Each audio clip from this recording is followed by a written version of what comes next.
Welcome back અને આગળ વાત કરીએ વડોદરામાં હાઉસિંગ ઓફિસની ઇમારત જર્જરિત હાલતમાં હતી। જર્જરિત ઇમારતમાં કામ કરવા મજબૂર કર્મચારીઓ જોવા મળ્યા હતા। મોટી સંખ્યામાં કર્મચારીઓ અને અરજદારો અહીંયા કામ કરવા માટે આવે છે।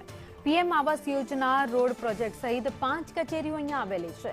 કુબેર ભવન, નર્મદા ભવન જર્જરિત થતા શિફ્ટ કરાયા છે, તો રાવપુરા સ્થિત ઓફિસ હજુ પણ ધમધમી રહી છે। અહીં આવતા પણ ડર લાગે તેવું અરજદારોનું કહેવું છે। ઝડપથી રિનોવેશન થવું જોઈએ તેવું કર્મચારીઓ કહી રહ્યા છે। પૈસાના કેટલા એન્જિનિયર બતાવશે ને સાહેબ? પોપડા ઉખડી ગયા છે। હા, પોપડા ઉખડી ગયા છે, એન્જિનિયર બતાવશે સાહેબ। પણ એવું લાગે છે ગમે ત્યારે કોઈ પોપડા પડે, કોઈને ઈજાઓ થાય એવું? હા, બની શકે। રિનોવેશન તો કરવું જરૂરી છે ને સર, ને એ બધું કોર્પોરેશન ધારે તો કરી શકે એમ છે। આ કોર્પોરેશન હસ્તકની અંદર તમામ કચેરીઓ આવેલી છે સર, એટલે મ્યુનિસિપલ કમિશનર સાહેબ જો સત્વરે વિચારે તો ઘણું સારું રહે। અને હેરિટેજ મકાન છે।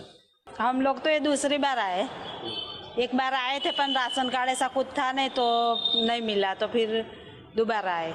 ये खंडेर हो गई बिल्डिंग, डर लगता है ना, हमें गिर जाए ऐसा लग रहा है। हाँ, हो तो गई। બિલ્ડિંગની હાલત બહુ જ ખરાબ છે। લાઈક આ સેકન્ડ ટાઈમ અમે લોકો આવ્યા છે, ફર્સ્ટ ટાઈમ પણ આવ્યા હતા, સેમ જ છે। લાઈક કંઈ ઇમ્પ્રુવમેન્ટ છે નહીં। અમે લોકો આવીએ છીએ, આવી બિલ્ડિંગ છે વરસાદના ટાઈમે કે પડે વડે કોઈને વાગી જાય તો અઘરું છે એમ। અને લાઈક કંઈ દેખાવાનું, લાઈક લાસ્ટ ટાઈમ આવ્યા હતા ત્યારે પણ આવું હતું, આ સેકન્ડ ટાઈમ આવ્યા ત્યારે પણ આવું જ છે, કાંઈ ડેવલપમેન્ટ છે નહીં। હવે પણ 150-200 પુરાની તો છે જ। હા, 10 વર્ષ રિપેરિંગ થયું નથી આમ? ના, હજી આ તો દેખાય છે આપણને કે બધા પોપડા ખુલી ગયા છે।